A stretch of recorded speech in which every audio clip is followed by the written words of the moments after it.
ए यार है हमारा पकड़ के फाड़ दीजिएगा। हाँ तो कोई विशेष जीके वगैरह है क्या? है दरोगार की नौकरी लेना आम बात हो गया है इस समय में। देखिए हम आपके लिए पोथी उखाड़ के लाए हैं, देखिएगा ध्यान से, इधर उधर मत भटकिए, हम लोगों के बात पर रहिए, किसी के बात पर मत रहिए। देखिएगा जी, क्वेश्चन है, बड़ी मस्त मस्त रिवीजन करा देंगे कि कहिएगा कि ऐसा मास्टर हमको आज तक ज़िंदगी में नहीं मिला। महाभारत का फारसी में अनुवाद किसने किया? रजमनामा। आहा, महाभारत का फारसी में अनुवाद हुआ रजमनामा, और महाभारत का फारसी में अनुवाद है रजमनामा के तहत। कुछ तो लिखा नहीं है लेकिन हम तहत मार दिए। जियाउद्दीन बर्नी की प्रमुख रचना कौन है? तारीख़ फिरोज शाही। जियाउद्दीन बर्नी की रचना जिया तारीख़ फिरोज शाही। जियाउद्दीन बर्नी का प्रमुख रचना कौन है? तारीख़ फिरोज शाही। ऐसे करके पढ़ेगा तो कहेगा जादव है, ऐसे करिए तो भूखा। जियाउद्दीन बर्नी की प्रमुख रचना कौन है? तारीख़ फिरोज शाही। अरे कोई वो करता है, थोड़ा सा हमको देखना पड़ता है।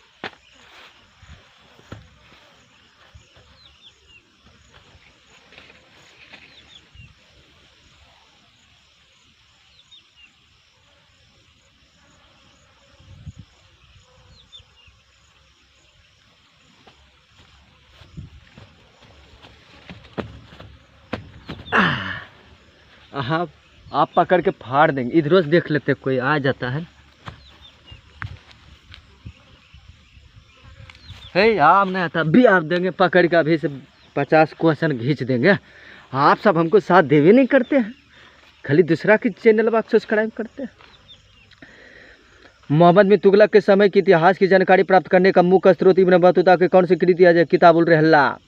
अरे भैया कह रहा मोहम्मद बिन तुगलक के समय के इतिहास की जानकारी, मोहम्मद बिन तुगलक के जो समय का, मोहम्मद बिन तुगलक के समय के जो इतिहास था उसकी जानकारी इब्न बतूता की कृति है, उसका नाम है किताब उल रहला। किताब उल रहला में दिया गया है। ठीक है, दूसरा बात है, मार्को पोलो की यात्रा वृत्तांत दी ट्रेवलर्स में किसकी जानकारी प्राप्त होती है? मार्को पोलो के यात्रा वृत्तांत दी ट्रेवलर्स में किसकी जानकारी प्राप्त होती है? अच्छा, मार्को पोलो की यात्रा वृत्तांत का जो है ना, मतलब शायद पुस्तक का नाम होगा दी ट्रेवलर्स। दी ट्रेवल्स, मार्को पोलो के यात्रा वृत्तांत दी ट्रेवल्स में किसकी जानकारी प्राप्त होती है? सल्तनत कालीन दक्षिण भारतीय समृद्धि का जानकारी होता है। किसमें? दी ट्रेवल्स में। ये किसका है? मार्को पोलो की यात्रा वृत्तांत है, दी ट्रेवल्स। दी ट्रेवल्स में किसकी जानकारी प्राप्त होती है? सल्तनत कालीन दक्षिण भारतीय समृद्धि का। हम स्पष्टता बोलेगा, हम अपना आदमी है। कौन सी ग्रंथ 3 जिल्दों में बांटा हुआ है तथा इसके तीसरे जिल्द को आईने अकबरी के नाम दिया गया है? अकबरनामा। कौन सा ग्रंथ 3 जिल्दों में बांटा हुआ है? 3 गो। कौन सा ग्रंथ 3 जिल्दों में बांटा हुआ है, इसके तीसरे जिल्द को आईने अकबरी नाम दिया गया है, उसका नाम है अकबरनामा। ध्यान से सुनिए, 5 दा 15 दा 20 दा बोलेंगे, आपको याद करवा देंगे। कौन सा ग्रंथ 3 जिल्दों में बटा हुआ है, इसके तीसरे जिल्द का नाम आईने अकबरी। अच्छा, ये सुने हैं कि इसका हटा दिया है ना। इधर क्वेश्चन आए,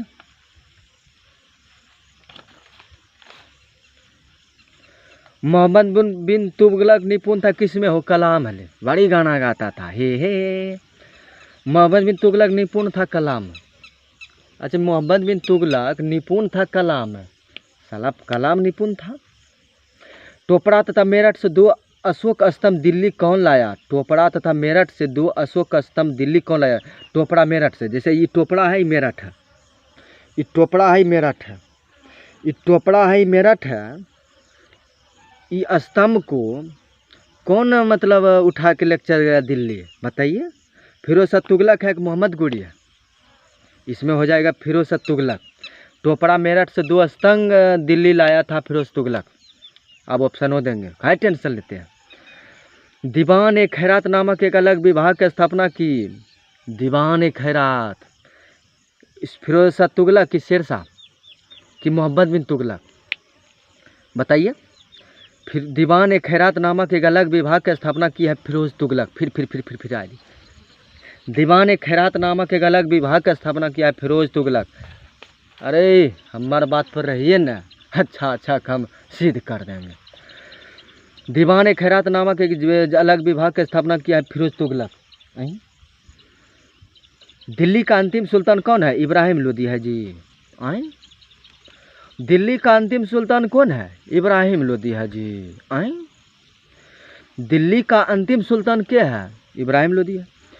कुब्बत उल इस्लाम मस्जिद दिल्ली का निर्माण किसके द्वारा किया? कुतुबुद्दीन ऐबक द्वारा। कुब्बत उल इस्लाम कुब्बत उल इस्लाम मस्जिद दिल्ली में है। ध्यान से सुनिए, कुब्बत उल इस्लाम मस्जिद दिल्ली में है, कुतुबुद्दीन ऐबक। आपको बढ़िया क्वेश्चन कराएंगे, रुकिए ना। तालीकोटा युद्ध 1565 में। तालीकोटा का युद्ध 1565 में हुआ। सर ए अदल किसका बाजार था जी? वस्त्र एवं अन्य वस्तुओं का बाजार था। सराय अदल वस्त्र एवं अन्य वस्तुओं का बाजार था। सराय अदल किसका बाजार था? वस्त्र एवं अन्य वस्तुओं का बाजार था। बड़ी बढ़िया क्वेश्चन, बड़ी निम्न, बड़ी मीठा, बड़ी स्वाद। विजयनगढ़ साम्राज्य की स्थापना किस सदी में हुई? विजयनगढ़ साम्राज्य की जो स्थापना किस सदी में हुई? 14वीं सदी की, 12वीं सदी की, 13वीं सदी? बताइए। विजयनगढ़ साम्राज्य की स्थापना किस सदी में हुई? 14वीं सदी। आप कहिएगा 13वीं में, जाके गूगल सर्च कीजिएगा, हम अपने खुद सर्च हुए हैं। विजयनगढ़ साम्राज्य की स्थापना 14वीं सदी में है। विजयनगढ़ साम्राज्य की स्थापना 14वीं सदी में, ठीक है। विजयनगढ़ साम्राज्य की स्थापना 14वीं सदी में। विजयनगढ़ राज्य की आय का प्रमुख साधन क्या था?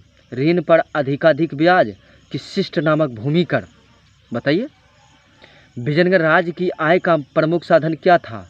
शिष्ट नामक भूमि कर।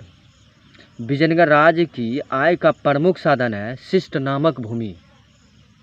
कोई अबोर करता है? कोई आता भी है का? विजयनगढ़ राज्य की आय का प्रमुख साधन क्या है? शिष्ट नामक भूमि कर है, ठीक है। विजयनगर राज्य की आय का प्रमुख साधन है शिष्ट नामक भूमि कर। शिष्ट नामक भूमि कर। आते हैं तीसरा काम। वेदमार्ग प्रतिष्ठापक को उपाधि धारण थी बुक्का प्रथम की हरिहर द्वितीय? वेदमार्ग प्रतिष्ठापक को उपाधि धारण किया है बुक्का प्रथम की हरिहर द्वितीय? बताइए। इसका आंसर हो जाएगा बुक्का प्रथम। वेदमार्ग प्रतिष्ठापक को उपाधि धारण किया है बुक्का प्रथम। बुक। बड़ी बढ़िया क्वेश्चन है। यादव सम्राट की राजधानी कौन है? देवगिरी है कि द्वार समुद्र है? यादव सम्राट के, मैं ही यादव सम्राट की राजधानी कहाँ है? देवगिरी है कि द्वार समुद्र है? बताइए। यादव सम्राट की राजधानी है देवगिरी। यादव सम्राट की राजधानी है देवगिरी। यादव सम्राट की राजधानी है देवगिरी। यादव सम्राट की राजधानी देवगिरी। यादव सम्राट की राजधानी देवगिरी। सूफी का अर्थ होता है पवित्रता। सूफी का अर्थ होता है पवित्रता। ये क्वेश्चन नहीं आएंगे। पवित्रता। कौन से एक स्त्री अलवर संत है? अंडाल। कौन सा एक स्त्री अलवर संत था? ऑप्शन था पेरुमाल, अंडाल। अंडाले अनुसार हो जाएगा। भक्ति काल में चैतन्य द्वारा जोड़ी गई नवीनता थी कीर्तन। भजन करो भजन करो भजन करो कीर्तन भजन। भक्ति काल में चैतन्य द्वारा जोड़ी गई नवीनता थी कीर्तन थी, कीर्तन भजन। वही जोड़ा है कीर्तन भजन। बताइएगा महाराष्ट्र का महानतम भक्त कवि कौन था? नामदेव है। नामदेव, हे भगवान। महाराष्ट्र का महानतम भक्त कवि कौन था? नामदेव है। नामदेव एकदम नाम का है नाम। महाराष्ट्र का महानतम भक्त कवि कौन था? ऑप्शन है नामदेव, रामदास। बताइए। तो आंसर हो जाएगा नामदेव, ठीक है। महाराष्ट्र का महानतम भक्त कवि कौन था? नामदेव। मीराबाई समकालीन था गुरु नानक की या रामकृष्ण परमहंस की? बताइए। मीराबाई समकालीन था गुरु नानक की कि रामकृष्ण परमहंस के? मेरे किताब में दिया है गुरु नानक के। मीराबाई समकालीन था गुरु नानक के। मीराबाई समकालीन था गुरु नानक के।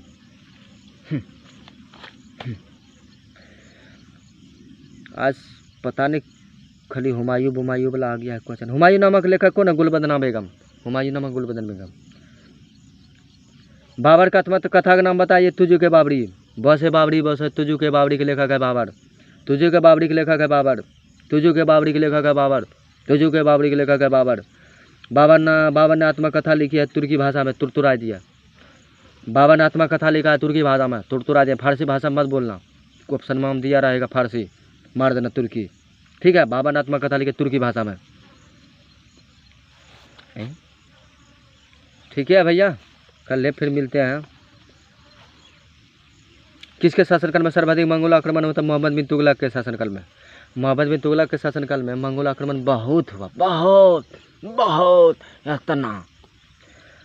किसके शासनकाल में सर्वाधिक मंगोल आक्रमण हुआ? मोहम्मद बिन तुगलक।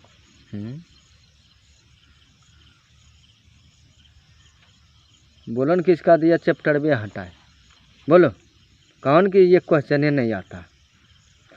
आराम शाह शासनकाल कब से कब था? 1210 से 11, बस 1 साल रहा था, मुख ही छोड़ दिया। आराम शाह शासनकाल आराम से 1210 से 11, आराम शाह शासनकाल है 1210 से 1211, बस आराम।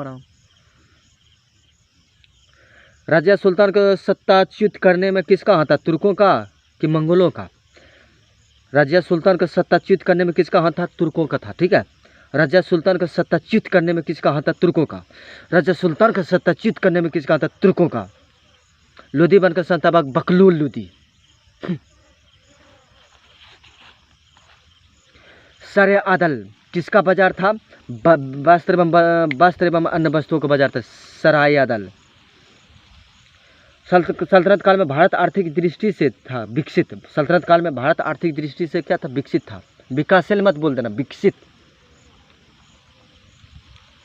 मध्ययुग का प्रथम हिंदू साम्राज्य कौन था? विजयनगर। मध्ययुग का प्रथम हिंदू साम्राज्य कौन था? विजयनगर। मध्ययुग का प्रथम हिंदू साम्राज्य कौन था? विजयनगर। विजयबा। विजयनगर साम्राज्य का स्थापना 1336 में। विजयनगर साम्राज्य का स्थापना 1336। विजयनगर साम्राज्य का स्थापना 1336। जाते हैं भैया, कल मिलते हैं फिर। एक के बार में हमको भूख लग जाएगा। नमस्ते। ब्रोक सावधान, ब्रोक सावधान।